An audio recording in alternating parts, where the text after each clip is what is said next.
Si queremos ir al cielo, necesitamos una transformación total. La necesitamos individual y como iglesia.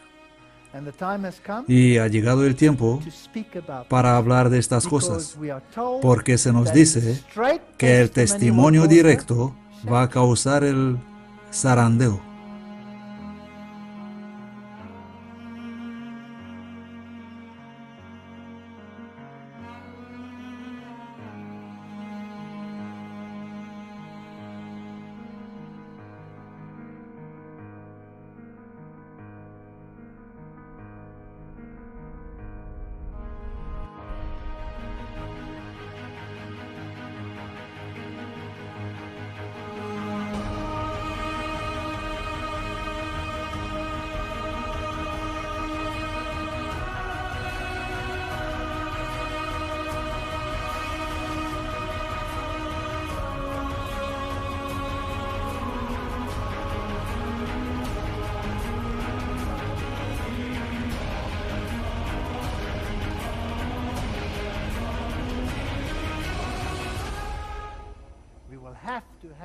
Tendremos que experimentar una transformación total.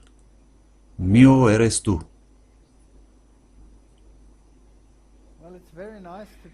Es bueno estar aquí. Vamos a hablar sobre muchas cosas y la pregunta que se pone mucha gente es ¿por qué otra serie no ha causado este hombre bastante problemas en este mundo? Sí que necesitamos otra serie. La primera serie que hicimos se llama La cuestión de la verdad y se basa especialmente en estudios bíblicos y cosas similares. Después hemos presentado la problemática asalto total. Hay una palabra que se repite en esta serie, la palabra total. Guerra total. La guerra total o asalto total trata sobre el mundo exterior y sobre lo que pasa ahí. Me parece raro que muchos de los de dentro estuvieron más disgustados con Guerra Total que muchos de afuera.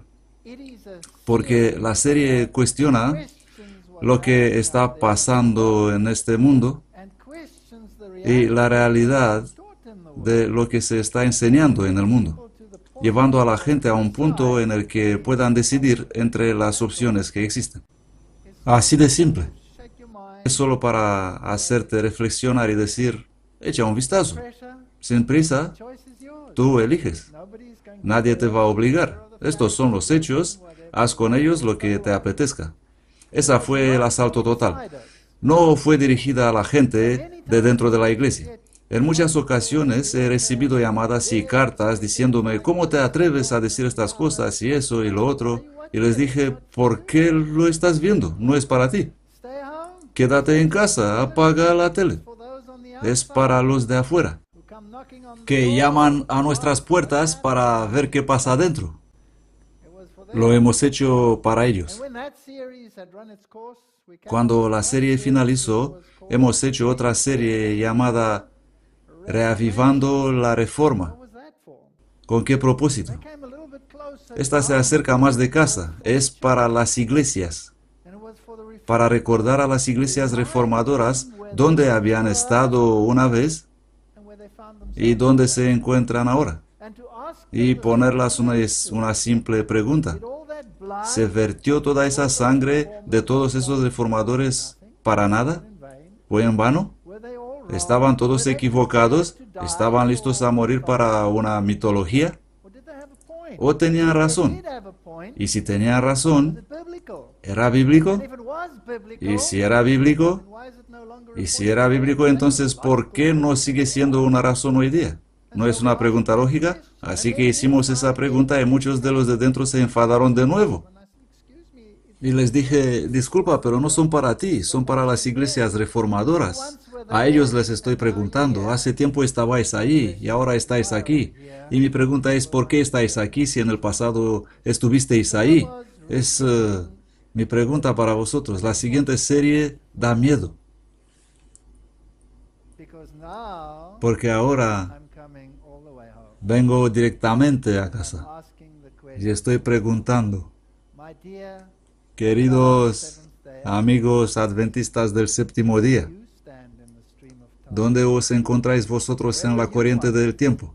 ¿Dónde estabais hace tiempo y dónde estáis ahora? ¿Y qué pretendéis hacer en el futuro? Así que si la primera causó ondas y la segunda provocó olas, no estoy muy seguro de lo que va a provocar la tercera. Tendremos que esperar a verlo. Pero dejadme clarificar mi postura. Soy un cristiano adventista del séptimo día. De hecho, soy un pastor adventista del séptimo día. En la iglesia adventista del séptimo día. No porque son tan grandes, inteligentes y sabios.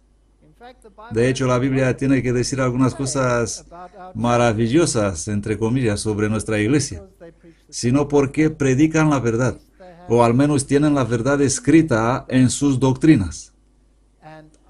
Y estoy del lado de esa verdad, y estoy para esta iglesia. Y me convertí en un adventista del séptimo día, como siempre lo he dicho, por las fuerzas, pateando y pegando gritos. Incluso voy más allá de eso.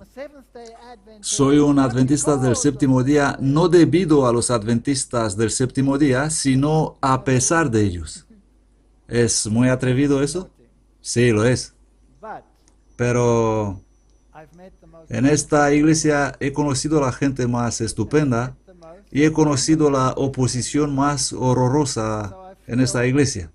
Así que siendo que a lo mejor estoy un poco cualificado a hablar sobre este asunto, habiendo sentido yo mismo, habiendo experimentado yo mismo, habiendo recorrido yo mismo este camino y aún permanecer en la iglesia a pesar de todo lo que pasó. Esto es importante para mí. ¿Y por qué es tan importante para mí? Tan importante que deseo hacer una serie y arriesgar mi cabeza. ¿Por qué haría esta cosa? ¿Soy un masoquista? ¿Por qué haría algo así? Os digo por qué. No décimos, ni cientos, sino miles de personas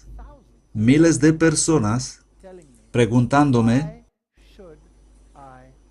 ¿por qué elegir vuestra iglesia? ¿No encontramos todas estas cosas de cuales estás hablando en vuestra iglesia también? ¿Por qué debería convertirme en un adventista del séptimo día? Habiendo escapado de la confusión que hay en el mundo, ¿cómo puedo saber que no me meto en algo peor de lo que he escapado? ¿Cómo puedo saber? Y es muy complicado a veces, a la luz de lo que pasa en el mundo, convencer a la gente de que esto es justo lo que hay que hacer. ¿Por qué deberían hacerlo? Y esto es lo que intento hacer. Estoy intentando darles una razón para que lo hagan a pesar de todo. Mirad nuestra pobre iglesia, mirad en qué estado se encuentra. ¿Cuántas personas la han abandonado y han formado sus propios grupos aquí y allá por cualquier razón? Algunos de ellos, por encontrar esta iglesia medio dormida, perdón, no medio dormida, completamente dormida, o impasible, o aburrida, o lo que sea, y quisieron animarla un poco e hicieron sus propias iglesias festivas. Y finalmente han salido de las filas. Muchas iglesias de todo el mundo han empezado así y han desaparecido. ¿No es esto una tragedia? Y luego tienes otra extrema que dice, mira a esos pecaminosos en esa iglesia. Y enarcan las cejas y tienen una larga lista con todos sus errores y fallos. Y se separan diciendo, necesitamos una reforma. Y se ponen varios nombres. Y forman sus propios grupos. Y son perfectos. Los tenemos nosotros también, ¿no? Están por todas partes. Son los perfectos. Oh, yo tengo que seguir con esta multitud. Sí, me quedo con esta multitud y voy a arriesgar mi cabeza, así que tenemos que arrancar suavemente. Tengo que preguntar en la primera presentación a quién pertenezco, quién está al mando. Vamos a tratar con algo que hace que la Biblia realmente cobre vida, que la Biblia explote. Esta hermosa tema llamada tipología. ¿Cómo puedo comprender? ¿Cómo hace Dios esto? Tendré que sentarme un par de milenios solo para hablar de este asunto. ¿Cómo logró escribir el curso de la historia, el plan de salvación, todos sus aspectos y todos sus matices, con la complejidad de conexiones, cómo lo escribió en la vida del individuo para reactivarlo en tipología? ¿Cómo hizo esto? ¿Cómo consiguió no solo escribirlo en la vida de los individuos y de la iglesia, pero cómo pudo escribirlo en toda la historia de la iglesia, en todas y cada una de sus fases? ¿Cómo hizo esto? Y finalmente, ¿cómo consiguió poner toda esta tipología incluso en la iglesia de los últimos días, sin omitir ni un detalle? Esto hace que la Biblia y la vida de los individuos y de las iglesias de la familia de Dios sean de inspiración divina. Algo sobrenatural que ninguna mente puede comprender y ningún libro de religión del mundo ni siquiera puede pretender soñar con igualarlo. Hace de la Biblia la palabra viva de Dios. Y esto lo dice un ateísta, un ex-ateísta. Esto significa algo. Así que no puedes descartar la Biblia como una simple colección de cuentos. Cada historia cuenta una historia. Y no solo esto, sino que vive una historia. ¿Os podéis imaginar esto? Pone en marcha una historia y una realidad más grande, y al final solo puedes decir: inclino mi rodilla delante de Dios del cielo. Esto es más allá de mi comprensión. Si Él pudo hacer eso con la vida de la gente, si Él pudo hacer eso con la iglesia, independientemente de las circunstancias históricas, la pregunta es si lo puede hacer para mí y para ti. Porque esta es la última conclusión. Porque si queremos ir al cielo, necesitamos una transformación total. La necesitamos como individuos y como iglesia. Y ha venido el tiempo para hablar de estas cosas. Porque se nos dice que el testimonio directo va a producir el zarandeo. ¿Quiero ver la gente zarandeada? No.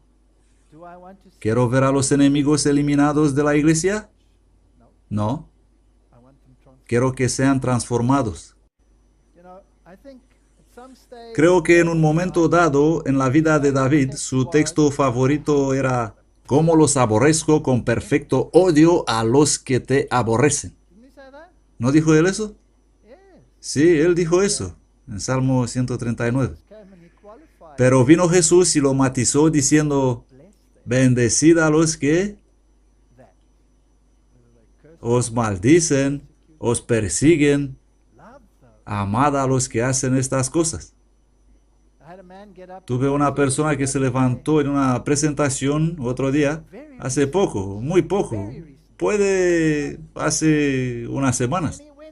Estaba furiosísimo en un país de África, de uno de los grupos que se habían separado de la iglesia, porque la iglesia era tan aparentemente caída. Y me dijo públicamente todas las cosas que ellos hacían mal, en público. Y después de escucharlo por algún tiempo, dijo: «Amo la verdad, y esta gente está pisoteando esta verdad». Y le dije: «Hermano, es fácil amar la verdad. es fácil amar a Jesús. ¿No es esta tu prueba? Intenta amar a los hermanos. Esta es tu prueba. Y eso es algo muy, muy difícil de hacer. Preguntad a cualquiera que haya sido pisoteado. Es muy duro de hacer, pero esto es lo que tendremos que hacer. Tendremos que experimentar una transformación total.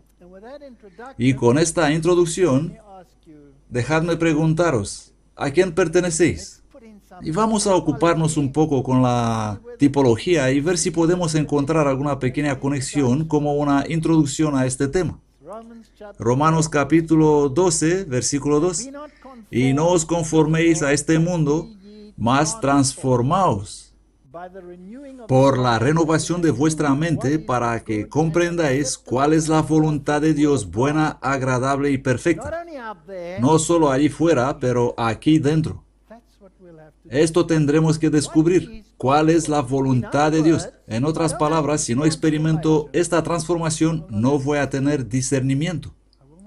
No voy a poder distinguir entre el bien y el mal. Así que es absolutamente esencial. Isaías capítulo 43, versículo 1.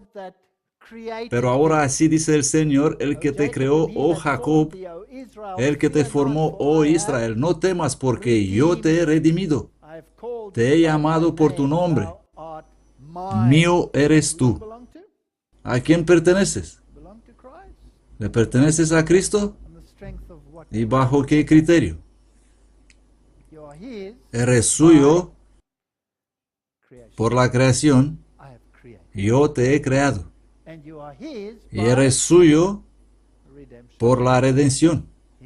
Él te ha redimido. Ha pagado el precio. Eres dos veces suyo, no te perteneces a ti mismo. Has sido comprado a un precio.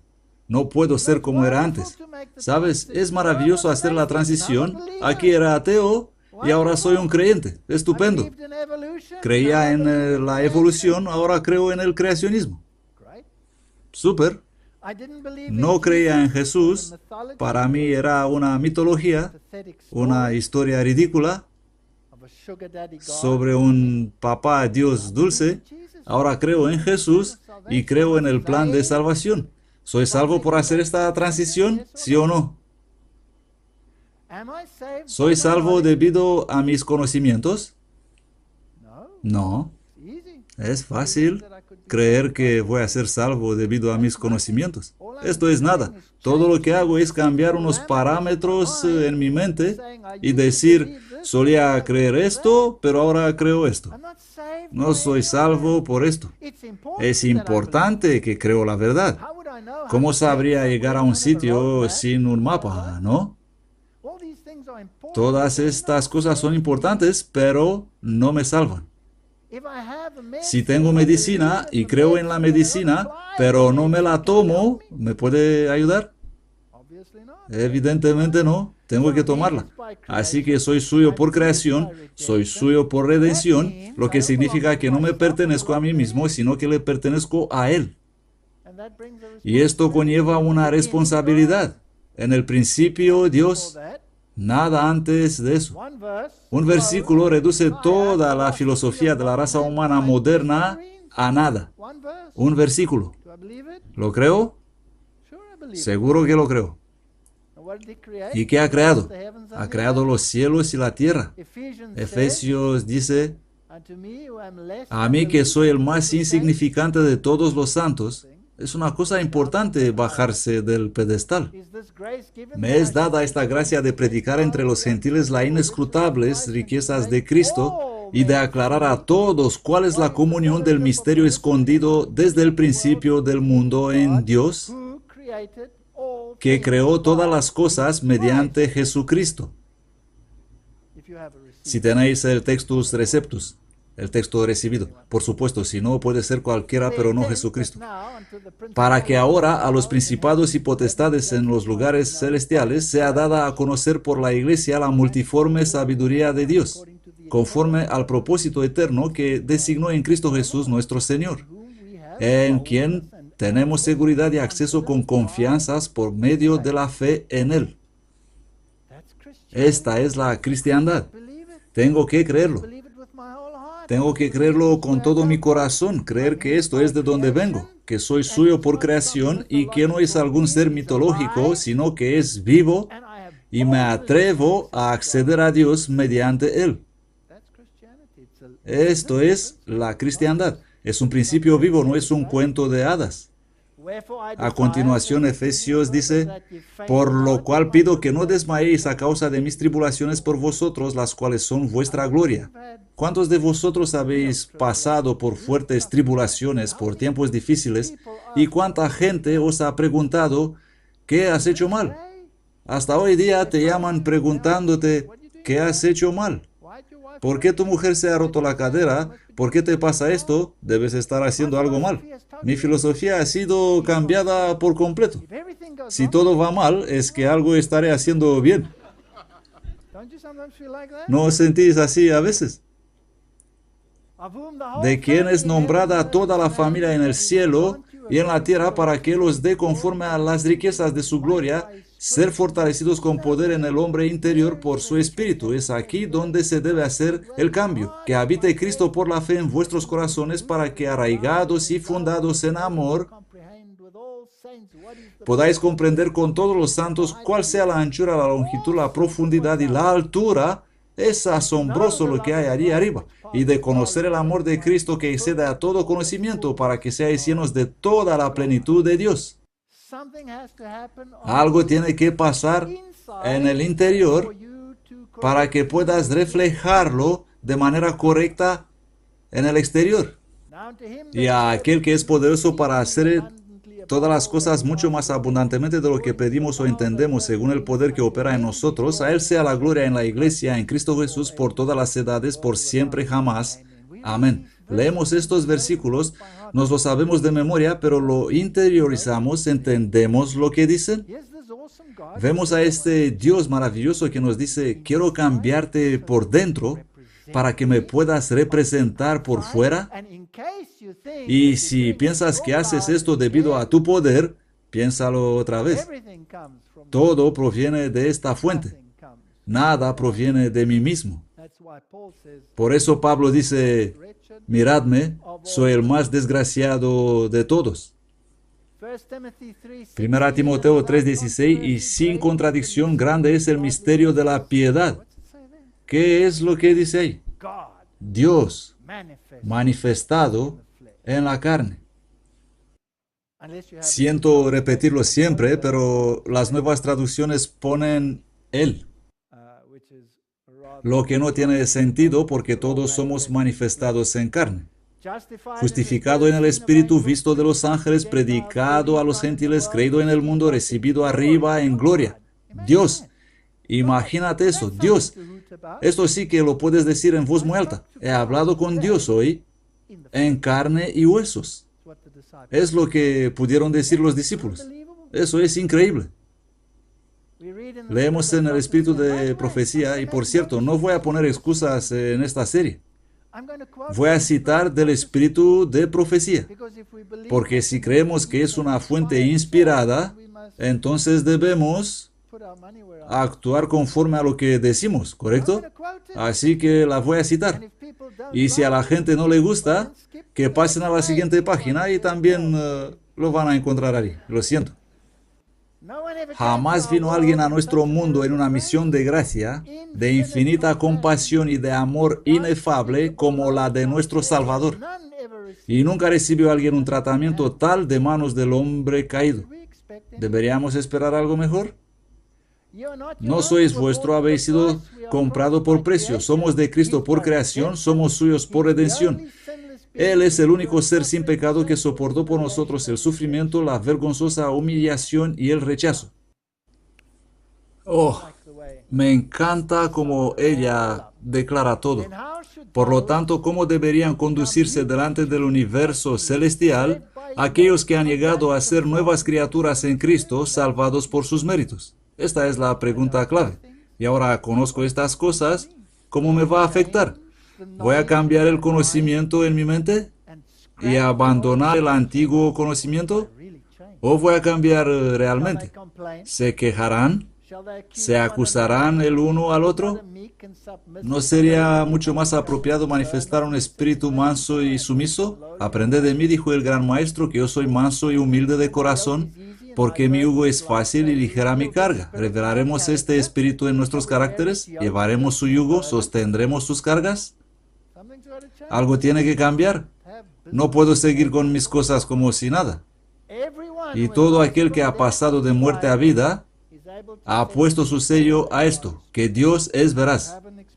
Si tienes experiencias con Dios, caminas con Dios y ves los milagros. Mi esposa está escribiendo un libro. Es una historia sin fin, creo que nunca lo va a acabar. A lo mejor podré leerlo en el cielo. Necesitaba auxilio y lo he encontrado en Jesús. Fueron suplidas todas mis necesidades, fue satisfecho el hambre de mi alma, y ahora la Biblia es para mí la revelación de Jesucristo.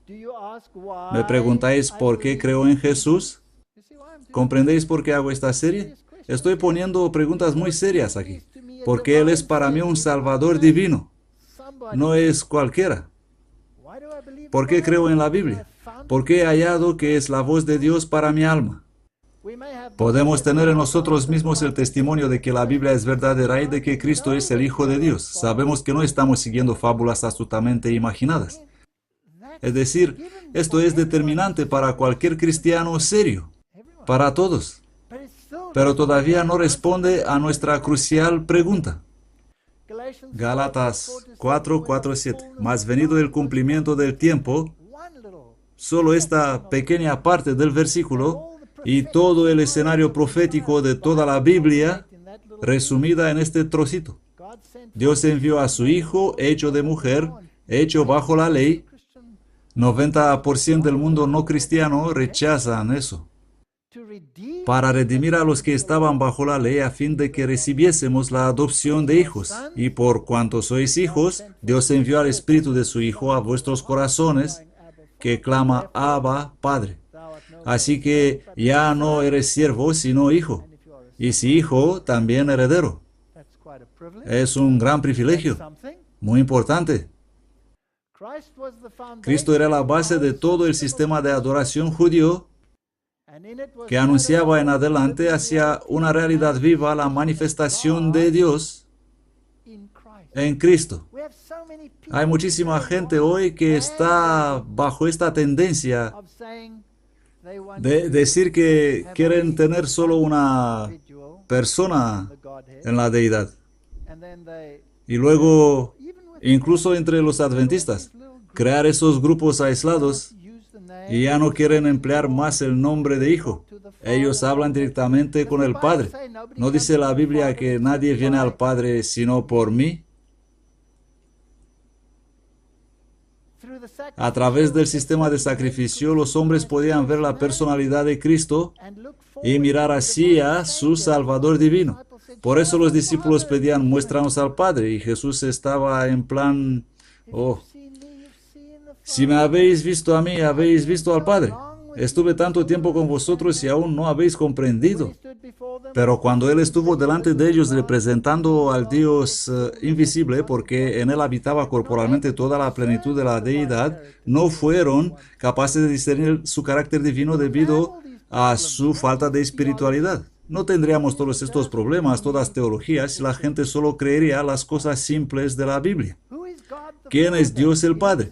Él vive en una gloria inaccesible. Nadie puede venir ante Él. ¿No es así? ¿Cómo este todopoderoso Dios que sostiene el universo en sus manos se hace accesible para su creación? Mediante su Hijo. ¿Y cómo lo hace? Él crea los más estrechos enlaces posibles, las más cercanas uniones que puedes imaginar. Esto es increíble. Si yo fuera Dios, crearía insectos y les diría, hola, miradme, me podéis ver. Pero Dios no hace eso. Cuando crea insectos, se convierte en un insecto. Es maravilloso, ¿no es así? Increíble. ¿Cómo es el carácter de este Dios? Debe ser totalmente altruista. No está allí para la supremacía. Cuando era ateo, pensaba en los que adoraban a Dios y a Dios diciendo, venid a adorarme y caed delante de mí. Y dije, ¿quién es este Dios que quiere que todo el mundo se arrastre ante Él? Esto es ridículo, no lo voy a hacer. Demasiado orgullo, ¿verdad? Pero Él no quiere que me arrastre. El hecho de que yo me arrodillo delante de Él no es porque me lo imponga, sino porque su carácter me convence y quiero hacerlo yo. Es a pesar de todo lo que representa. Esto es increíble. Entonces, ¿por qué adorar a Dios? No porque Él lo demanda o lo impone, sino porque así lo quiero yo. Sus propios profetas lo habían anunciado como a un libertador. Isaías ha declarado, un niño nos es nacido, un hijo nos es dado y la soberanía será sobre su hombro y se llamará su nombre. Y tenemos todos los títulos de Dios. Admirable consejero, Dios fuerte, Padre eterno. Si le has visto a Él, has visto al Padre. Príncipe de paz, el aumento de su imperio, de su paz no tendrá límite sobre el trono de David y sobre su reino, disponiéndolo, confirmándolo en juicio y en justicia desde ahora y para siempre. Esta es la base de la cristiandad. Hebreos 1:8 dice, Dios, habiendo hablado muchas veces y en muchas maneras en el tiempo pasado a los padres por los profetas, pero ahora Él nos habla directamente mediante su Hijo, a quien designó como heredero de todas las cosas. Luego nos explica un poco quién es Él, Jesús, siendo el resplandor de su gloria y la imagen misma de su sustancia. ¿Puede ser más exacto que esto? Es magnífico. Y quien sustenta todas las cosas con la palabra de su poder, habiendo hecho la expiación de nuestros pecados por sí mismo, se sentó a la diestra de la majestad en las alturas, mas al Hijo dice, tu trono, oh Dios. Así que pongamos a Jesús en la perspectiva correcta, creador, redentor, transformador, si queréis, Rey, todos los títulos. Aunque su carácter y su misión habían sido claramente delineados, aunque vino a los suyos no lo han recibido. En ocasiones la divinidad se mostró a la humanidad, la gloria se escapaba por el disfraz de la carne provocando una expresión de homenaje en los discípulos. Pero no fue sino hasta después de la ascensión de Cristo a su Padre y del derramamiento del Espíritu Santo, cuando los discípulos apreciaron plenamente el carácter y la misión de Cristo. Mi pregunta es el mismo Jesús que obra en su iglesia hoy? ¿Sí o no? ¿Por qué no discernimos su carácter? ¿Por qué no tenemos su espíritu? ¿Y por qué no tenemos su espíritu? Tendremos que responder a esta pregunta en nuestra presentación. Después del bautismo del Espíritu Santo, comenzaron a comprender que habían estado en la misma presencia del Señor de vida y gloria. Nosotros podemos decir lo mismo. Hemos tenido todas las oportunidades. ¿No ha dado Dios a esta iglesia nuestra todas las oportunidades? ¿Sí o no? ¿Qué hemos hecho con ellas? ¿Qué hemos hecho? Según el Espíritu Santo trae los dichos de Cristo a sus recuerdos, su entendimiento fue abierto para comprender las profecías, comprender los grandes milagros que había hecho, las maravillas de su vida, toda su santidad, grandeza y gloria, pasaron por delante de ellos y eran como despertados de un sueño. Bueno, la Odisea duerme. Ellos deben despertar también de su sueño. Ellos comprendieron que el Verbo fue hecho carne y habitó entre nosotros y vimos su gloria, gloria como del unigénito del Padre, lleno de gracia y de verdad. Se consideraron de mucha menor importancia en sus propios ojos después de despertar con el hecho de que Cristo había estado entre ellos que como lo habían hecho antes. Estamos en el mismo punto de la historia. Tendremos que despertar conforme a los privilegios que tenemos. Nunca se cansaba de repetir cada tema que llegaba a su conocimiento en relación con sus palabras y obras. A veces serán llenos de remordimientos debido a su estupidez e incredulidad y malinterpretación a medida que recordaban sus lecciones e instrucciones que tuvieron, pero comprendieron muy poco cuando Él les daba directo y que ahora se les presentaban en nueva revelación. Las Escrituras se volvieron un nuevo libro para ellos. Esto es lo que necesitamos. Necesitamos que las Escrituras se conviertan en un libro nuevo para nosotros. Necesitamos que nuestra relación con Cristo sea una nueva relación. Y tenemos que comprender que todas estas pequeñeces que hemos desechado como casualidad y centavos eran intervenciones divinas y que hemos perdido las oportunidades. Voy a mirar este plan redentor de Cristo en la luz de un ejemplo, en la luz de Abraham. Tipología. ¿Os recordáis? El plan redentor que hemos visto en la vida de las personas. Magnífico. Me quedo pasmado mirando esto y quisiera que la Biblia sea viva otra vez en la vida del pueblo de Dios y no leerlo así.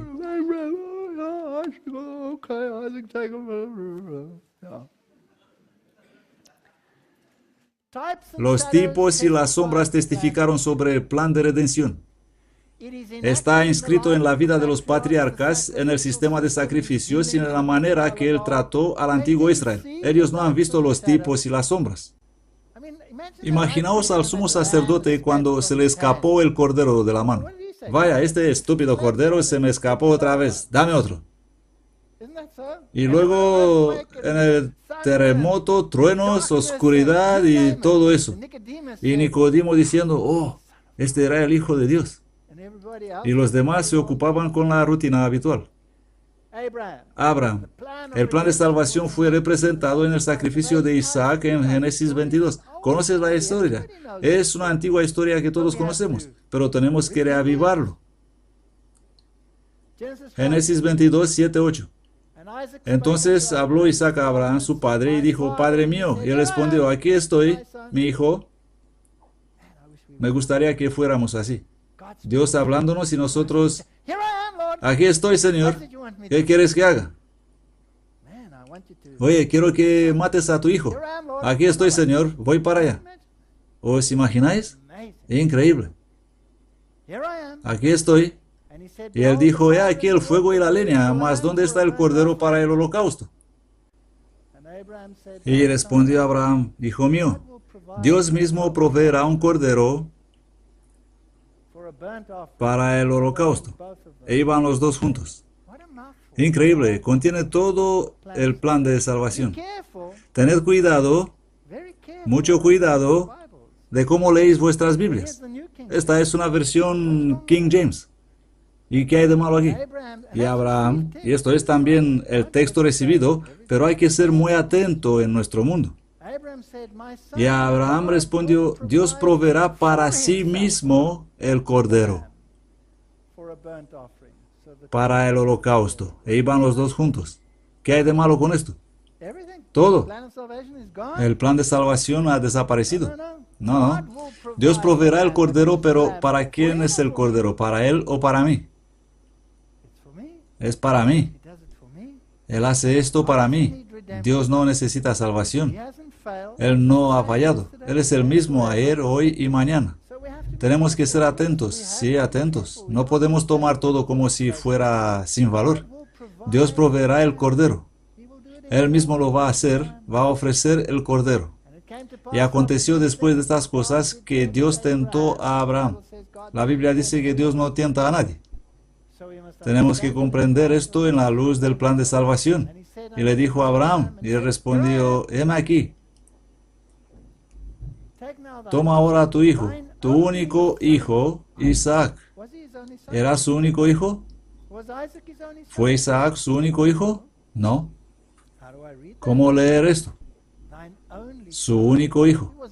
Era el hijo de la promesa. Es el que vino por la descendencia correcta. Así que era el único. ¿Es solo esto? ¿No bendijo él a los demás hijos de Abraham? ¿Sí o no? Claro que los bendijo.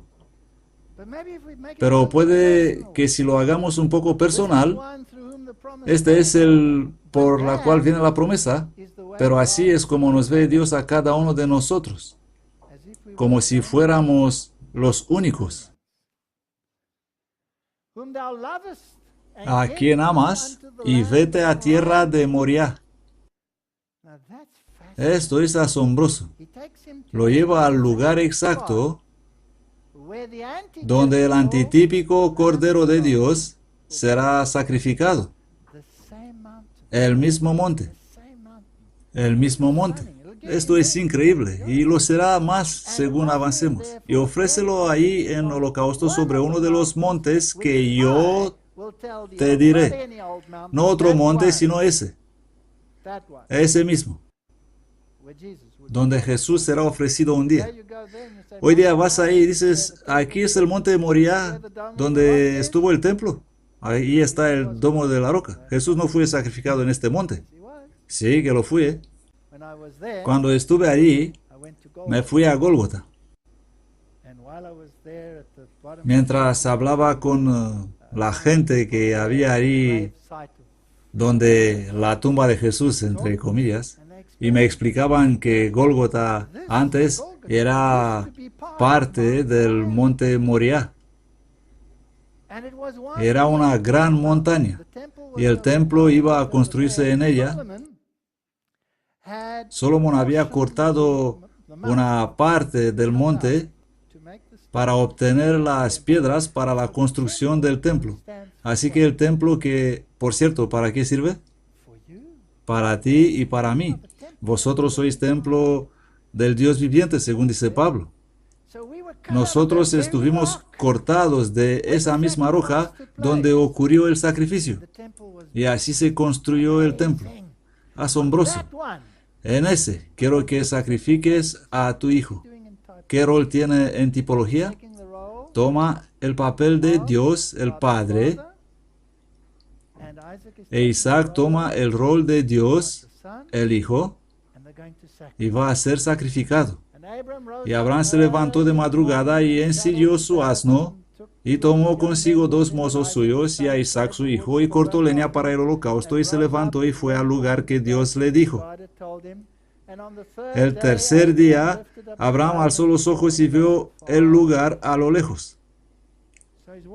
Iba hacia ese lugar. Y seguro estaba muy preocupado.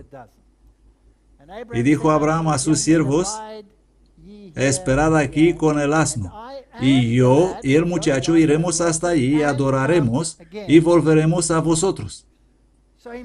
Parece que había entendido que cuando Dios le dijo, ofrece a tu hijo, y cuando antes también dijo, en Isaac y su simiente te bendeciré, y será como la arena de la playa, si lo voy a sacrificar, entonces debe haber una resurrección especial. Y Abraham tomó la leña del holocausto y la puso sobre Isaac su hijo. ¿Os dice esto algo? ¿Está alguien llevando la madera para nosotros? ¿La cruz? Creo que sí.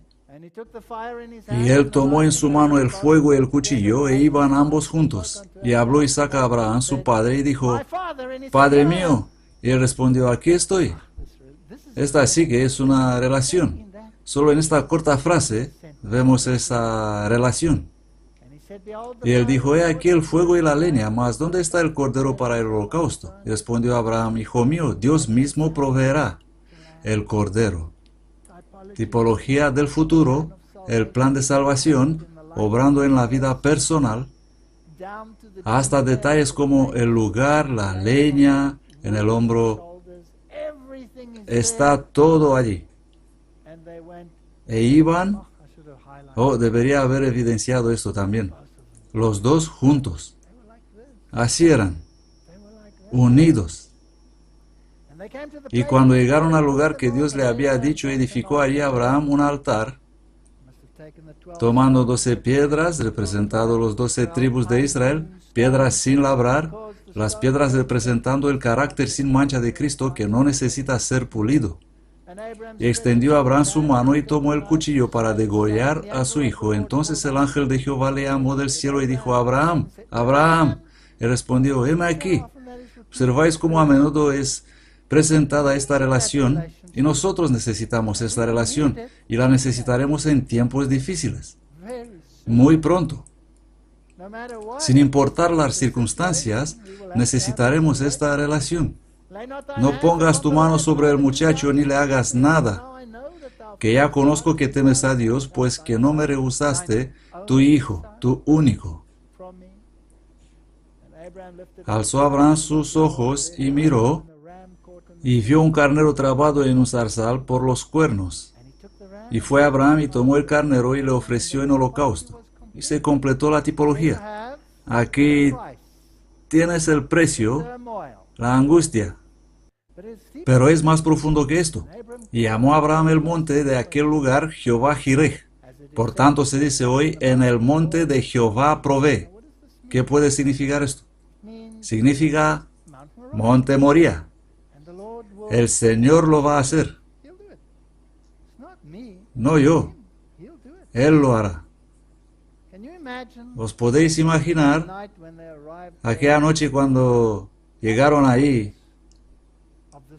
al pie del monte y el día siguiente tenía que hacer el sacrificio?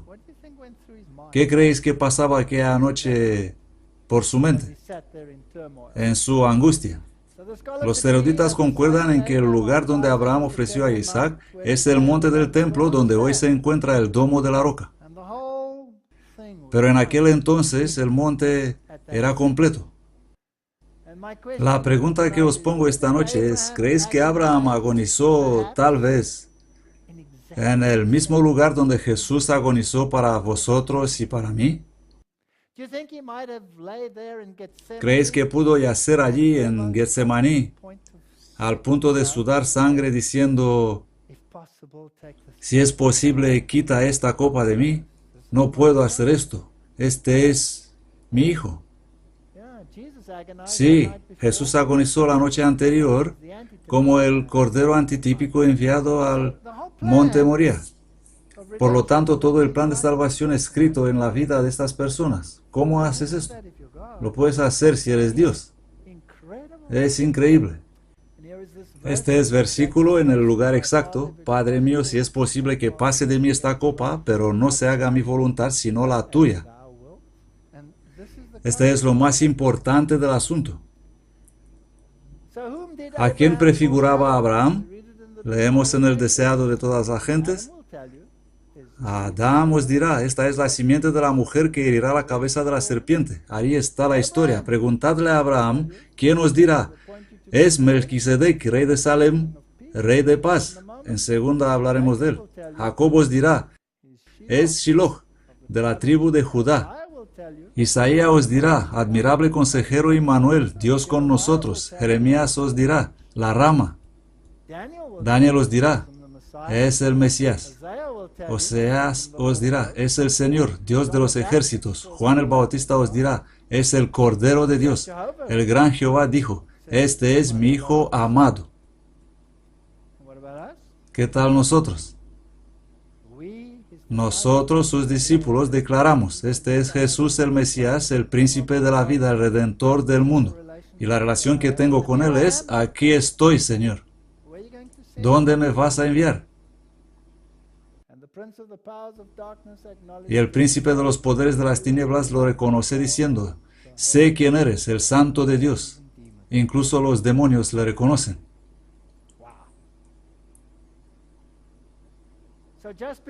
Justo antes de su crucifixión, Jesús estuvo en el templo, el lugar donde Abraham ofreció a su hijo, y dijo, Abraham, vuestro padre, se regocijó a ver mi día, y lo vio y se gozó, y se pusieron como unos basiliscos, muy nerviosos.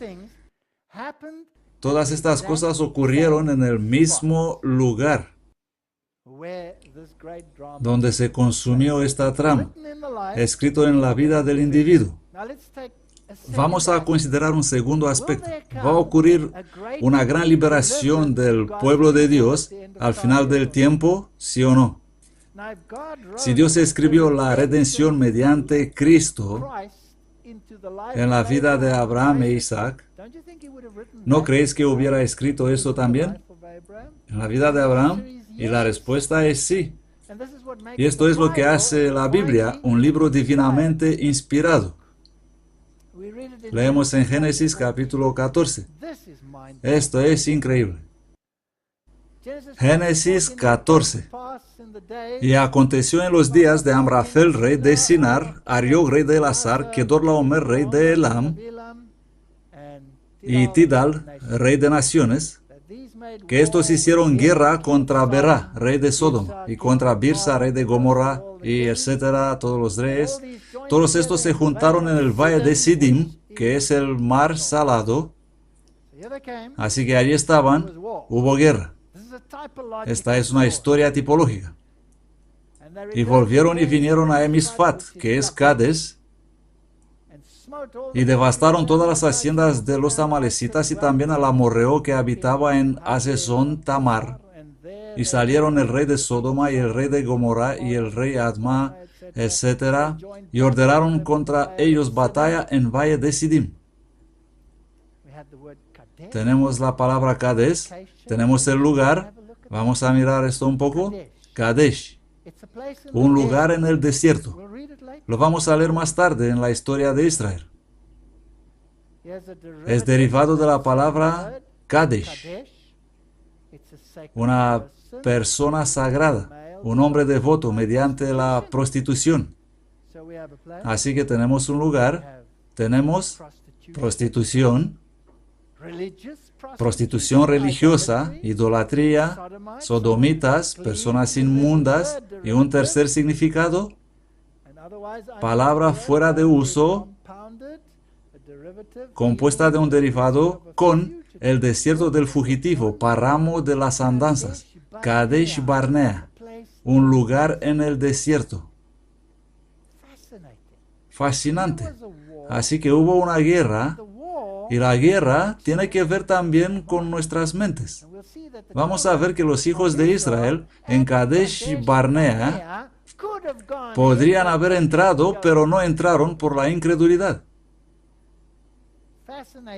Fascinantes tipologías nos son reveladas. Y el valle de Sidim estaba lleno de pozos de betún, y huyeron el rey de Sodoma y el de Gomorra y cayeron allí. Y los demás huyeron al monte. Hoy ya no existen ahí, solo hay sales debido a que fueron quemados y solo quedaron las sales. Y tomaron toda la riqueza de Sodoma y de Gomorra y todas las provisiones y se fueron. Tomaron también a Lot, hijo de hermano de Abraham, que moraba en Sodoma, y sus bienes, y se fueron. Uno de estos reyes era en realidad el rey de Babilonia. ¿No es fascinante?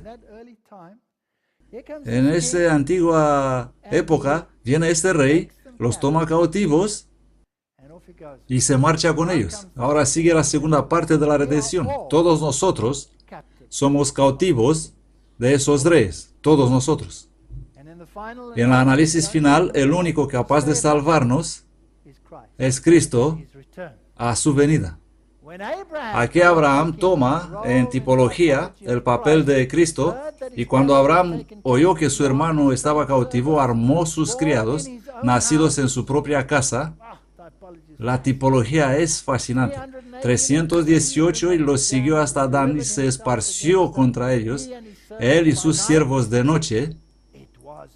Era a medianoche cuando el Señor redimió su pueblo, y los hirió y los fue siguiendo hasta Obad, que está a la izquierda de Damasco, y le trajo todos los bienes, y también trajo de nuevo, oh, me gusta la Biblia, ¿no es bonito? De nuevo, a Lot su hermano y a sus bienes, y también a las mujeres y a la gente.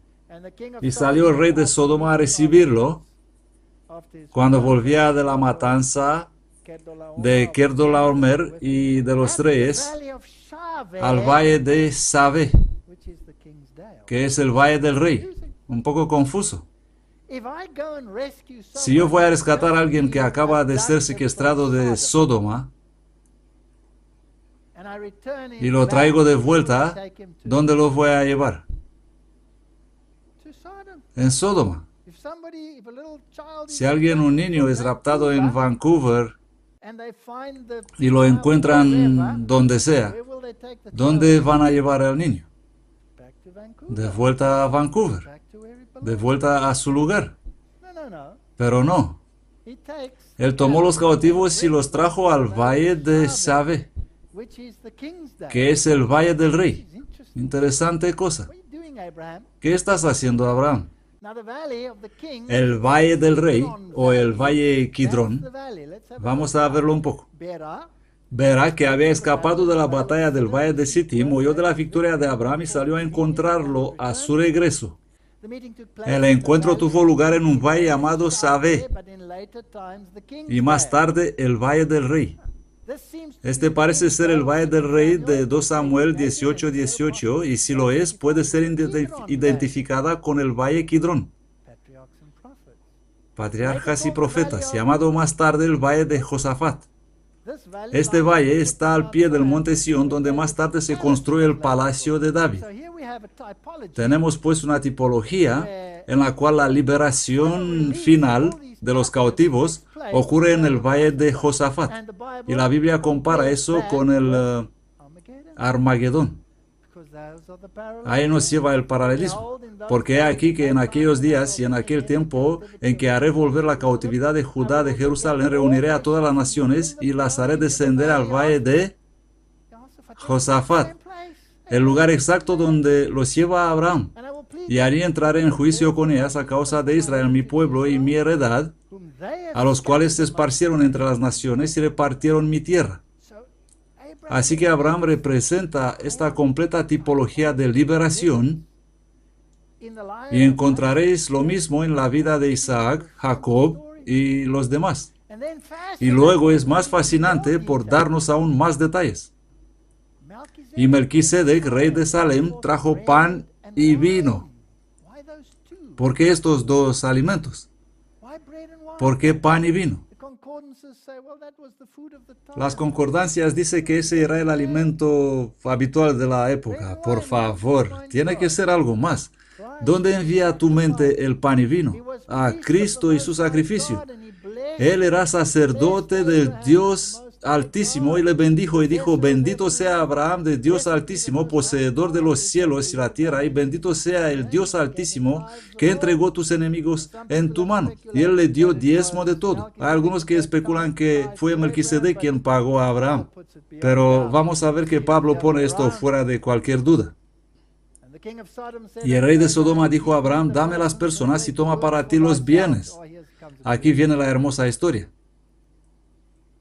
Y respondió Abraham al rey de Sodoma: he alzado mi mano al Señor, Dios Altísimo, poseedor de los cielos y la tierra, que desde un hilo hasta la correa de calzado nada tomaré, y no tomaré nada de todo lo que es tuyo, para que no digas: yo enriquecí a Abraham. ¿Cuánto nos costó la salvación? Ni un hilo, ni una correa de calzado, nada. Nada. Excepto solamente lo que comieron los jóvenes y la porción de los varones que fueron conmigo. Y luego mencionó sus nombres para recibir sus porciones. Así que Dios permitirá que los que trabajan en el ministerio del Evangelio se alimenten de este ministerio. Esto es justo, pero para él ni una correa de calzado, nada. Ni un hilo. Es mi expresión favorita. ¿Qué te debo? Ni una correa de calzado. Nada. Es gratis. La salvación es gratis. El Dios Altísimo, el Elión, este nombre solo aparece aquí y en el versículo 22.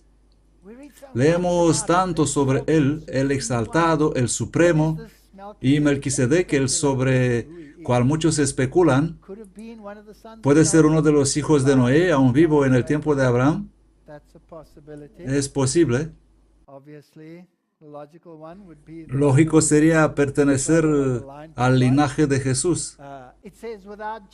Pero dice que no tiene genealogía y todo lo demás. Vamos a leer. El sacerdote rey de Salem se unió al rey de Sodoma en dar la bienvenida a Abraham. En los días de Abraham, la Jerusalén era conocida como Salem o Shalem. Aquí tenemos otro pequeñito detalle de la Biblia. Dice que el rey de Salem, ¿y por qué no el rey de Jerusalén? ¿Por qué la Jerusalén no se llamaba así en el tiempo de Abraham? ¿No es la Biblia estupenda? Un pequeño detalle, cada nombre a su tiempo. ¿Me vas a decir que la Biblia no es inspirada? Si yo fuera el autor, seguro hubiera cometido el error de llamarla Jerusalén. La ciudad de Jerusalén es por primera vez certificada en los registros egipcios del siglo XIX a.C. y fue dirigida por reyes amoritas. Jerusalén significa ciudad de paz y Melquisedec, mi rey es justo o rey de justicia, según la interpretación de Hebreos 7:2. Mientras el rey de Sodoma venía para obtener la liberación de su gente, Melquisedec venía para bendecir al comandante victorioso. Y Hebreos 7:3 nos dice, sin padre, sin madre, sin genealogía. ¿Cuánta especulación hay aquí? Puede que era Cristo, ¿no? Era un tipo, pero no fue Cristo. La genealogía era estrictamente registrada. Si fueras levita, se hubiera registrado. Este hombre no está registrado. Y era rey, no levita. La Biblia no habla sobre su muerte. No hay registro sobre su nacimiento. Él simplemente aparece y desaparece. Es el tipo perfecto para Cristo. Y Pablo dice, Abraham dio el diezmo de los despojos. Así que se sometió a él. Considerad pues cuán grande era este hombre a quien aún Abraham el patriarca dio diezmo del botín. Ciertamente los que entre los hijos de Leví reciben el sacerdocio tienen mandamiento de tomar del pueblo los diezmos según la ley. Mas aquel cuya genealogía no es contada entre ellos tomó de Abraham los diezmos y bendijo al que tenía las promesas. Y sin discusión alguna el menor es bendecido por el mayor. Fascinante. Tenemos al representante de Cristo que trajo vino y pan, sistema de sacrificio que fue transferido por Cristo al vino y pan. Leemos en el espíritu de profecía, nunca se dejó Dios a sí mismo sin testigos en la tierra. Melquisedec representa al Señor Jesucristo en persona para revelar la verdad del cielo y perpetuar la ley de Dios. Fue Cristo el que habló mediante Melquisedec. Cuando Dios eligió a Abraham como representante de su verdad, lo sacó de su país, lejos de los suyos, y lo puso separado. Quiso formarlo según su propio modelo, quiso enseñarle conforme a su propio plan. Esta es la historia. Y esto es lo que tendremos que hacer. Necesitamos sentarnos a sus pies. Necesitamos la experiencia del desierto para llegar a conocerlo, cada uno de nosotros. Estoy convencido que estamos en el umbral de los eventos finales. No lo puedo evitar. Todas las señales están en su lugar. Vamos a tener una presentación sobre esto también. Todo está preparado, exceptuando nuestros caracteres. Todo. Cristo debe ser mezclado en todos nuestros pensamientos, nuestros sentimientos y afectos. Tenemos que dejar las contradicciones y las controversias entre nosotros. Señor, ¿qué quieres que haga? Nuestra independencia natural y autoconfianza, nuestra poderosa fuerza de voluntad tiene que cambiar por un espíritu infantil, sumiso y educable. Esta es la parte dura por venir. Esto tendremos que aprender. Tendremos que aprender este pequeño y difícil detalle de aquí llamado obediencia incuestionable. No porque no tengo cerebro. Dios no necesita servicio de personas sin cerebro, sino debido a la confianza absoluta. Tenemos que cambiar esta experiencia tibia que tenemos ahora para algo mejor.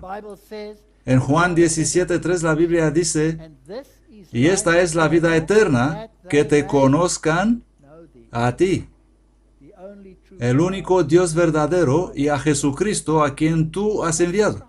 Esta es la esencia del asunto. Tenemos que ahora, en corto tiempo, aprender lo que podríamos haber aprendido en tiempo más largo. Tenemos que aprender a conocer a Dios. ¿Cómo conocer yo a Dios? ¿Qué significa esto? Ponernos estas preguntas. La palabra usada es ginosko. Ginosko, no sé si la digo bien, esta es de la concordancia, significa a conocer absoluto. ¿Hay alguien aquí que conoce a Dios de modo absoluto? No. Incluso Einstein dijo que desearía leer la mente de Dios. En una gran variedad de aplicaciones y con muchas implicaciones. Permite a ser consciente, a saber, a percibir, a resolver, poder hablar, ser seguro, comprender. Tengo que conocerlo en su totalidad. Esto es lo que tengo que hacer. Y os pregunto, ¿cómo conocer, interiorizar, estar al corriente con alguien? ¿Cómo aprender a saber a alguien? ¿Qué podéis responder hoy? Así es. Hay que pasar tiempo con esta persona. ¿Hacemos esto? ¿O despertamos por la mañana y corremos a nuestros asuntos? ¿Pasamos tiempo con alguien? Si estás enamorado, ¿haces así? Hola, te amo, y te marchas. No lo creo. Hay que pasar tiempo con esa persona. Necesitamos una relación diferente. ¿Cómo rendir obediencia incuestionable? Nos casamos y mi esposa me dice, a partir de ahora, mi querido, espero de ti obediencia incuestionable. ¿Qué diré? Esto diría. Seguro que se lo digo a ella, diría lo mismo. Así que, ¿cómo voy a hacerlo? Tengo que ser absolutamente seguro que cuando esa persona dice algo, es totalmente fiable. ¿No es así? De hecho, tan fiable que mi vida dependa de ello. Hay muchas situaciones en el mundo cuando hay que confiar en una persona, digamos, en una situación militar o similar, cuando si no saltas, cuando esa persona dice saltar, estás muerto. Siendo tan seguro de la integridad de esa persona para poder desarrollar confianza absoluta. Tanto que cuando ese Dios te diga, quiero que tomes tu hijo y lo sacrifiques, tú digas, aquí estoy, Señor, voy para allá. Y en esto sabemos que nosotros le conocemos si guardamos sus mandamientos. Esta es obediencia incuestionable. Muy importante, pero no fácil. ¿No somos suyos por creación y redención? ¿No nos ha mostrado qué hay en Él? ¿No nos ha demostrado cómo nos ve y cómo nos aprecia? No somos en un segundo plano, sino en el primero.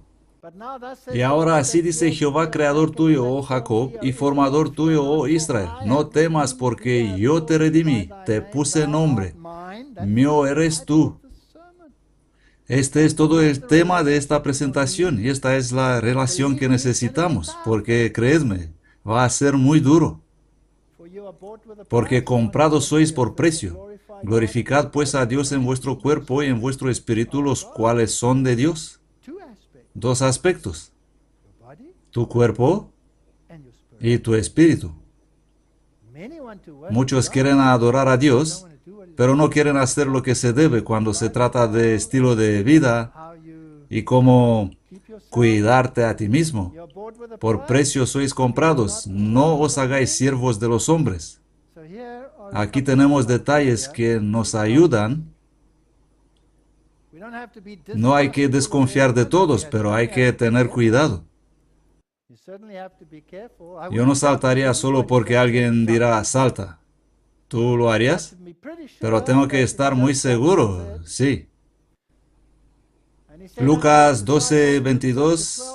Por tanto os digo, no os preocupéis por vuestra vida que comeréis, ni por el cuerpo que vestiréis. ¿Tenéis ya esta confianza?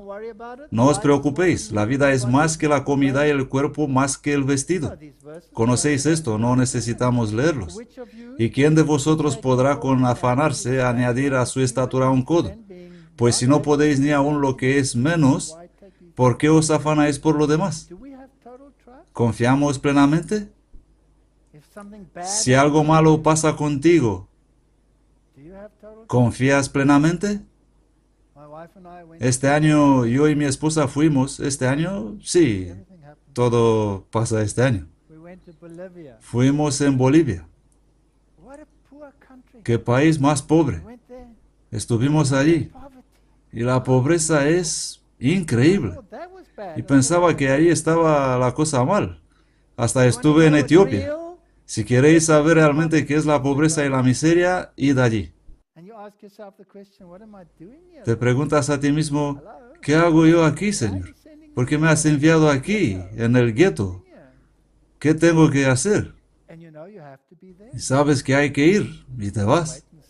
Y esperas el desarrollo de las cosas, y os voy a contar más tarde. En Bolivia hay mosquitos. Unos te dan malaria, otros la fiebre dengue.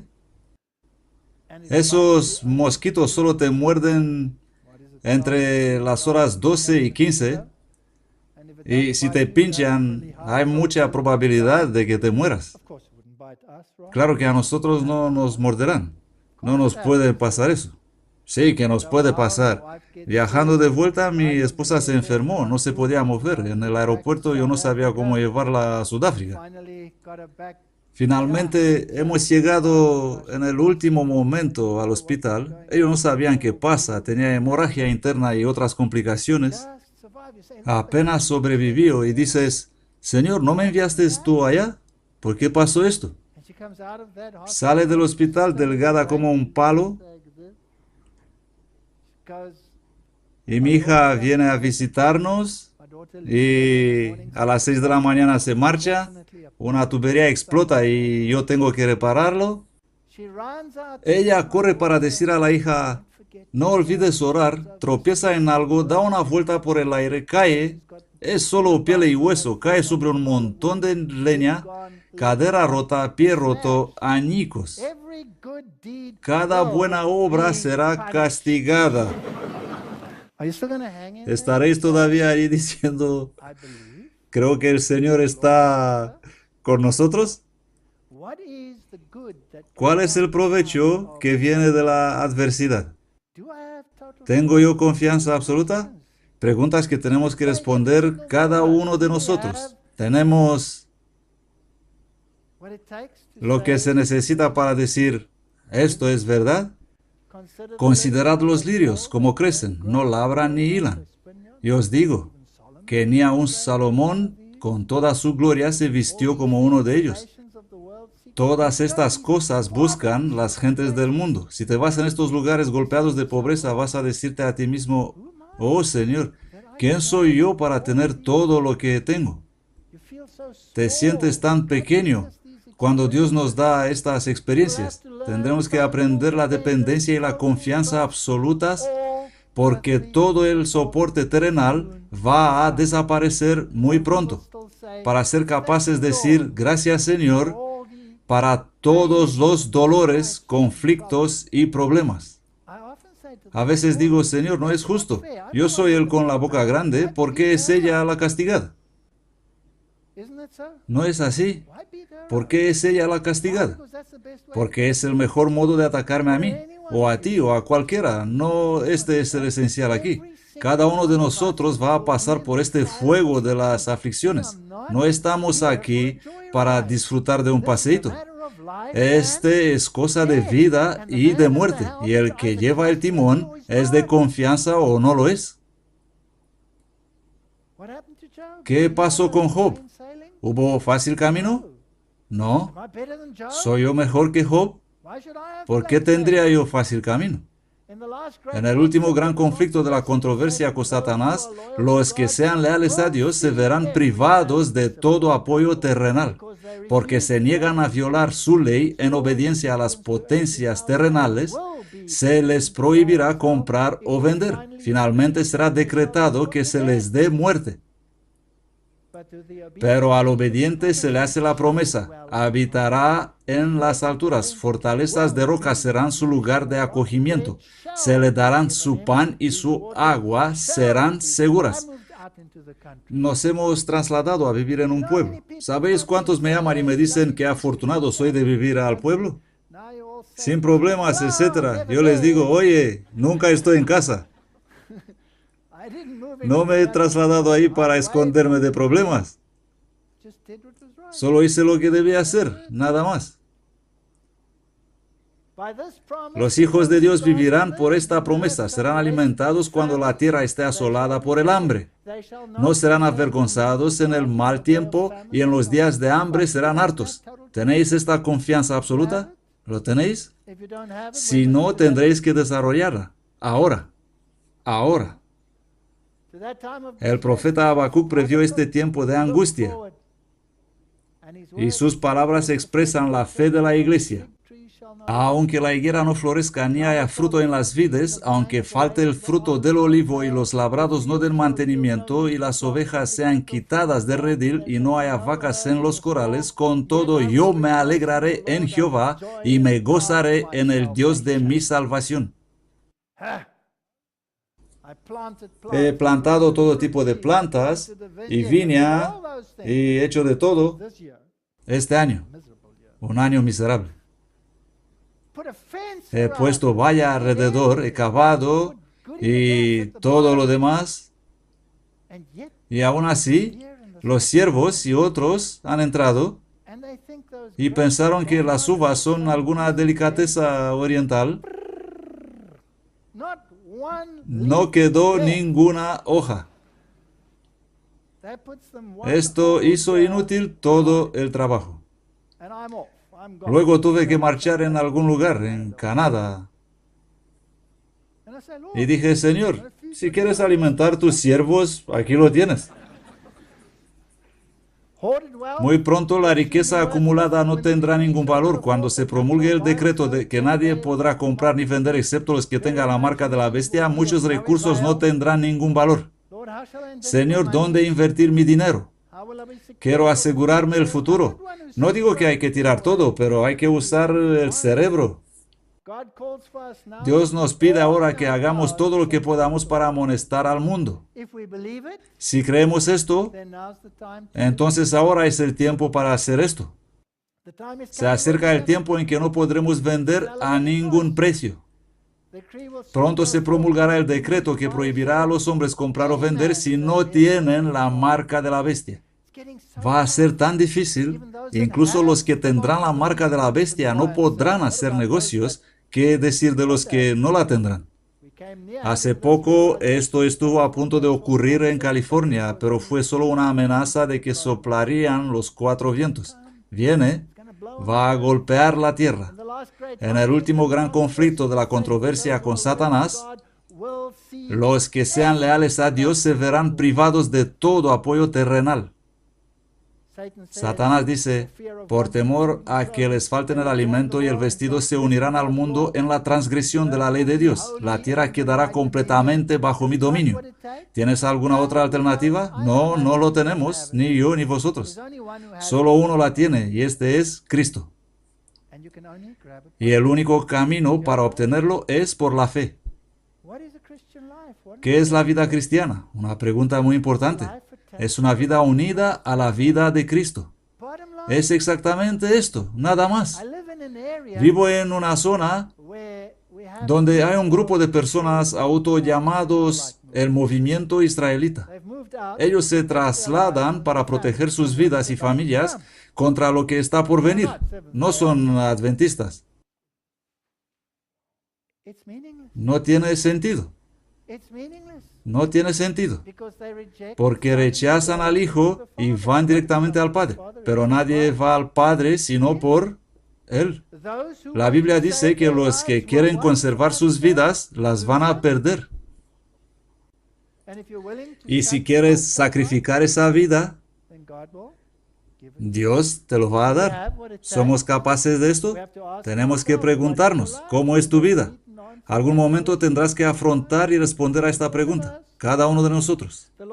El Señor Jesús quisiera que su posesión adquirida se desenredara de todo lo que pudiera exponerla a la tentación, de todo. Todos tenemos algo que nos enreda a esta tierra. Satanás es maestro en idear cosas que llamen tu atención. Es brillante.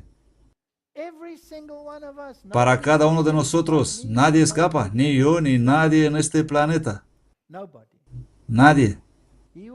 El que no tiene suficiente fe para creer que Cristo le pueda ayudar a no pecar, no tiene la fe que le va a permitir la entrada en el reino de Dios. ¡Qué declaración! ¿Lo creéis? ¿O tenemos la nueva teología que dice, somos tan depravados que no podemos ayudarnos a nosotros mismos, vamos a disculpar el pecado? No, vamos a llamar al pecado en su nombre verdadero, pero vamos a no volvernos fariseos en el proceso, porque esto es lo que le gusta al diablo hacer. Le gusta tomar a la gente que es seria en su fe y transformarlos en fariseos. No tenemos que hacer eso, porque es tiempo de que el juicio comience por la casa de Dios. Y si primero comienza por nosotros, ¿cuál será el fin de aquellos que no obedecen al Evangelio de Dios? No os sorprendáis cuando estas cosas vienen sobre nosotros. A menudo tendrás que preguntar, ¿por qué me pasó esto a mí, Señor? Por tanto, los que padecen según la voluntad de Dios, encomienden a Él sus almas, haciendo el bien como a fiel Creador. Esta es la fe que pronto tendremos que tener. Va a venir desde dentro y desde fuera. ¿Vas a tener cuánto soporte terrenal? Ninguno. ¿Crees que la iglesia te va a ayudar? No. ¿Crees que los hermanos te van a ayudar? No. Tenemos que pedir a Dios, crea en mí, oh Dios, un corazón limpio y renueva un espíritu recto dentro de mí. No perdáis pues vuestra confianza, que tiene grande galardón, porque necesitáis paciencia. Hombre, soy tan bueno en eso. Soy la persona más paciente que conozco. Porque aún un poco de tiempo, y el que ha de venir vendrá y no tardará, mas el justo vivirá por fe. Esto es lo único que importa. Nosotros no somos de los que retroceden. Así que, ¿con qué frecuencia vamos a fallar? Todo el tiempo. ¿Y qué vas a hacer? Te vas a levantar y seguir adelante. Amarás pues a Jehová tu Dios y guardarás su ordenanza y sus estatutos y sus derechos y sus mandamientos todos los días. Y comprended hoy, porque no hablo con vuestros hijos que no han sabido ni visto el castigo de Jehová, vuestro Dios, su grandeza, su mano fuerte y su brazo extendido y sus señales. Y todos los demás. Sí, lo vamos a ver. Pero si lo ves y quieres ser transformado, hay que aceptar el castigo también. Y preguntarte, ¿qué es lo que tengo que aprender de este castigo? Mi buen amigo François Duplessis siempre dice, hay que elegir entre dos B. Volverte más bueno, better en inglés, o volverte más enconado, bitter en inglés. Tú eliges. Los problemas harán esto. Y lo que ha hecho con vosotros en el desierto hasta que habéis llegado a este lugar. Por lo tanto, este camino no es un camino fácil. Y lo que hizo con Datán y Abiram, hijos de Eliab, hijo de Rubén. Verificad, comprobad la historia para ver qué ha pasado. Mas vuestros ojos han visto todos los grandes hechos del Señor. Problemas, buen tiempo. Guardad pues todos los mandamientos que yo os prescribo hoy para que seáis fortalecidos y entréis y poseáis la tierra a la cual pasáis por poseerla. Eso no se escribió para ellos, fue escrito para nosotros. Esta es tipología. Pero si estáis sin castigo, ¿qué sois? Sois ilegítimos y no hijos. He elegido la nueva King James Version porque la King James Version es más dura. Pero dicen lo mismo. Por otra parte, tuvimos a los padres de nuestra carne que nos disciplinaban. ¿Por qué no obedeceremos mucho mejor al Padre de los Espíritus y viviremos?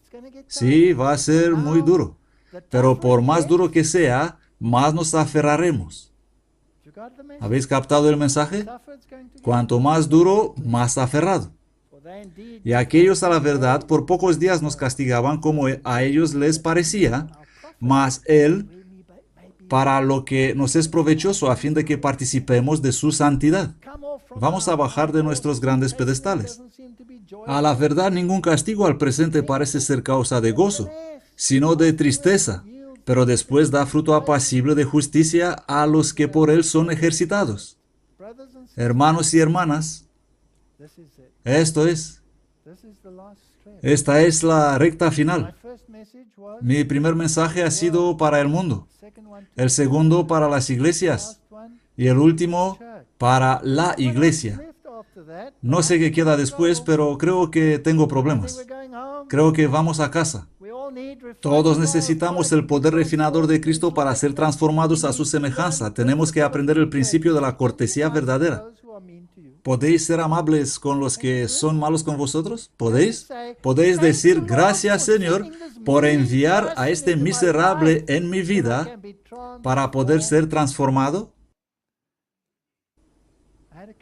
Tuve un caso como este una vez. Tengo tantas historias para contar. Estaba este hombre y era tan mezquino, ya lo he contado muchas veces. Era tan miserable y venía en nuestra casa. Nosotros apenas habíamos cambiado nuestro estilo de vida. Mi esposa había preparado la comida y él tiró el mantel con toda la comida al suelo y gritaba a ella que era tan estúpida por cambiarse la vida y volverse fanática y otras cosas. Ella lloraba amargamente y yo intentaba ser paciente y sufrido y todo lo demás, pero no me salió bien. Estaba exasperado porque a mí no me decía nada, sino a ella. Y finalmente he explotado. Y le dije exactamente lo que pensaba de él. Fue una buena sensación. ¿Sabéis lo que hizo? Se juntó las manos satisfecho y dijo, ahora sé que no eres un cristiano. Y se marchó. He perdido esa batalla. Estaba por los suelos noqueado y el árbitro contando 1, 2, 3. Perdí la ronda. Y él se volvía peor, no mejor. Y él era hermano. Era hermano de su esposa, era su cuñado. Luego se enfermó de diabetes, dejó a su mujer y vivía con una prostituta, literalmente. Dejó a su mujer, se combinó con la prostituta, no tenía fe, todo. Y luego yacía agonizando cerca de muerte, diabetes. Tenía septicemia, gangrenas, le cortaron el pie, luego la pierna, le hacían pedazos, vivía sus últimos momentos. Y su esposa, real, me preguntó, ¿por qué no le haces una visita? Es que yo le despreciaba profundamente y me fui a visitarle en su lecho de muerte. Y pensaba, ¿qué le voy a decir? Porque era duro como una piedra. ¿Qué le voy a decir a este hombre? Y le he dicho lo que probablemente nadie dijo a una persona a punto de morir. Le dije, tú eres la más mezquina persona que he visto en toda mi vida. Tú hiciste de mi vida y de la vida de mi familia un infierno viviente. Esto es lo que has hecho. Y le dije, ¿todo esto en vano? ¿Todo eso dolor en vano? Todo terminará y nunca te volveré a ver y no nos vamos a encontrar en el cielo. ¿Por qué no dar un sentido a todo esto? Vamos a hacer que este sufrimiento valga la pena. Y le dije, ¿por qué no haces las paces con Dios y luego poder mirar atrás y decir, mira qué estúpidos fuimos y después abrazarnos en el cielo? Y él dijo, es demasiado tarde. Y yo dije, no, no lo es. Pero tengo 2 mujeres. Sí, pero vas a morir, así que no las tendrás mucho tiempo más. Pide perdón a las 2 y reconoce que eres un idiota. Fin. Sí, pero esto no me puede poner bien con Cristo. Y no tengo nada para ofrecerle. Le dije, perfecto, perfecto.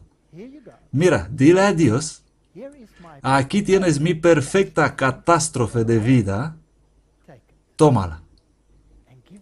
Y en su lugar, dame tu perfecta justicia. Es un buen negocio. Me mandó afuera y me dijo que me contara su decisión. Luego me llamó a su esposa, a su prostituta, hizo las paces con las dos, hizo las paces con Dios y murió. ¿No mereció la pena? ¿No mereció recibir el trato?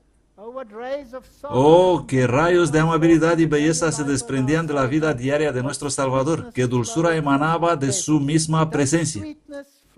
¿Emana dulzura de nuestra presencia? Es bonito ser amable con las personas amables. No es tan bonito ser amable con personas horribles. Me diste asimismo el escudo de tu salvación, y tu diestra me sustentó, y tu delicadeza me hizo grande. ¿Qué nos hace grandes? No nuestra capacidad o nuestras habilidades o nuestro intelecto o eso o lo otro. La delicadeza me hizo grande. Leemos el Salmo 71, 21. Aumentarás mi grandeza y volverás a consolarme. ¿Qué quiere decir? Gracias por bajarme de mi alto pedestal y hacerme delicado, porque mi grandeza se medirá en delicadeza. ¿Podemos hacer esto en nuestra iglesia en el actual estado en el cual está? Este es el propósito de esta serie. ¿Puedo ser delicado y amable a pesar de que tengo que decir a las cosas por su nombre, que tengo que confrontar el pecado y llamarlo por su verdadero nombre? Pero cuidado, con tener un espíritu condenatorio y aplicar mal nuestro mensaje. El más valioso tratado de etiqueta que jamás se ha escrito es la preciosa instrucción dada por el Salvador con la expresión del Espíritu Santo por medio del apóstol Pablo, palabras que deberían ser grabadas indeleblemente en la memoria de todo ser humano. El amor es paciente y es bondadoso. El amor no es envidioso, ni jactancioso, ni orgulloso, no se irrita, no piensa el mal. Hombre, ¿cómo he fallado? No se deleita en la maldad, se goza en la verdad, todo lo sufre, todo lo cree, todo lo espera, todo lo soporta. El amor jamás se extingue. Las profecías se acabarán y cesarán las lenguas. Todas estas cosas acabarán. El poder de Cristo está en su delicadeza.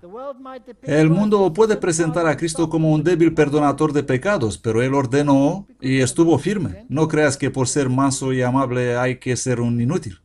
Él reprendió los elementos, las naciones y a sus dirigentes, pero nunca desmintió su carácter. Salmo 2:12.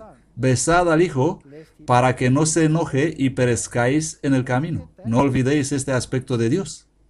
Hay dos aspectos. Si tenemos que ser amables, delicados y sufridos, no significa que frente a la verdad tenemos que volvernos blandos. Podemos decir la verdad. El testimonio directo provocará el zarandeo. Cuando se encendiere un poco su furor, bienaventurados todos los que en él confían. ¿Qué tipo de fe necesitamos? Vamos a poner unos ejemplos. Me gustan los ejemplos. Jocabed cogió el bebé, lo metió en una cesta, le lanzó en el Nilo y dijo: Señor, es tuyo, ya no puedo cuidarlo. Sí que se necesita fe para hacer esto. Ana, mírala, coge a su niño, a Samuel, y lo deja diciendo: es tuyo. Le voy a dejar en la casa del sacerdote con sus dos repugnantes hijos para corromperle y destruir su vida. ¿Eso dijo? No. dijo, aquí lo tienes, Señor, es tuyo, y lo dejó en esas circunstancias con el gran, atiborrado y sobrealimentado sumo sacerdote y sus dos hijos apóstatas. Ella sí tuvo fe y creció como hombre útil de un carácter bien formado. Se convirtió en el baluarte de Israel. Y cualquiera que haya dejado casas o hermanos o hermanas o padre o madre o esposa o hijos, etc., tenemos que aferrarnos a Cristo como Ruth a Noemí y decir, no me iré, tu Dios será mi Dios. No somos más que agentes humanos dependiendo de Dios para cada boca de aire. ¿Estaremos preocupados? Muchas preguntas. No debemos estar preocupados por lo que piensan de nosotros Cristo y Dios, sino de lo que Dios piensa de Cristo, nuestro sustituto. Os he mostrado ya 1 Corintios 13, que es el registro perfecto de mi fracaso. Así como le he dicho al moribundo, toma tu perfecto fracaso y dalo a Dios para cambiarlo. Tenemos que seguir a pesar de nuestras debilidades. Seguir adelante. Pon tu rostro como un pedernal. Tengo una filosofía en mi vida. Si sigo poner un pie delante de otro, finalmente llegaré allí. ¿Correcto? La cruz del Calvario es una poderosa exhortación que nos da una razón por la cual deberíamos amar a Cristo ahora y porque deberíamos considerarlo primero, lo mejor y el último en todas las cosas. Mira la cruz, contemplad a aquel que con una palabra podría convocar legiones de ángeles, como fue tratado y odiado, y sigue adelante. Este es el modelo de fortaleza que necesitamos. Sin un solo murmullo se entregó para ser herido y azotado. ¿Podemos hacerlo? Y esa víctima que no se queja es el Hijo de Dios. Su trono es de la eternidad. Esto tenemos que aprender. Aprendamos las lecciones de mansedumbre en la escuela de Cristo. Si confías en Dios, las pruebas siempre serán una bendición. Y es cierto, traen bendiciones en nuestras vidas. Tuvimos tantos problemas que podemos escribir un libro, como he dicho antes. Cada prueba parece una maldición, pero en realidad es una bendición. Una total y completa confianza en Cristo va a mejorar la calidad de la experiencia religiosa. Aparte de esta experiencia, no hay nada. Es la única esperanza del pecador. Lecciones que debemos aprender. Y luego este punto. Como decía al principio, no es suficiente decir, yo creo, Jesús es el creador, ya no creo en la evolución, sino en la creación. Creo en la obediencia a los 10 mandamientos, guardo los 10 mandamientos, hago esto y aquello, etc. ¿Soy salvo? No. Solo he cambiado de filosofía. ¿Soy transformado por el cambio del comportamiento? No. Si el dolor por las peleas con mi esposa es tan grande y por culpa de estos escándalos puedo cambiar mi comportamiento y decir, bien, ya dejaré de gritar a ella, y la gente va a decir, mira cómo ha cambiado, ya no grita a su mujer. ¿Me salva eso? No, porque no pueden leer mi mente que dice, ya no gritaré a ti, vieja inútil, ¿correcto?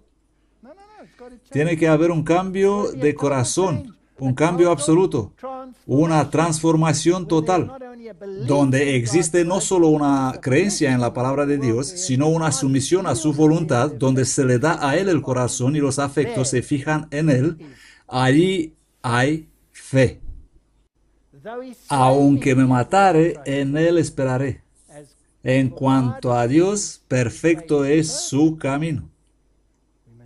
Necesitamos conocer estas cosas. En ti confiarán los que conocen tu nombre. Por cuanto tú, oh Señor, no desamparaste a los que te buscan. El Señor redime el alma de sus siervos y no serán desolados cuando en Él confían. ¿Qué promesas maravillosas tenemos en la Biblia? ¿Quién nos va a separar? ¿Conocéis todo esto? ¿Nos van a separar las tribulaciones y los demás problemas? Nada nos puede separar. Y esta es la vida eterna, que te conozcan a ti. Esta es nuestra tarea, el cual nos ha librado de la potestad de las tinieblas y trasladado al reino de su amado Hijo. Así que esta es la primera presentación de la serie. Tenemos que conocerle. Somos suyos por creación, somos suyos por redención, y si negamos que nos puede transformar, si solo cambiamos nuestro pensamiento o nuestras ideologías o creencias, una lista de cosas para otra, no nos va a salvar. Acercamos tiempos muy duros. El Señor te bendiga y te guarde. Haga resplandecer su rostro sobre ti, porque lo vamos a necesitar en los tiempos que vienen. Amén.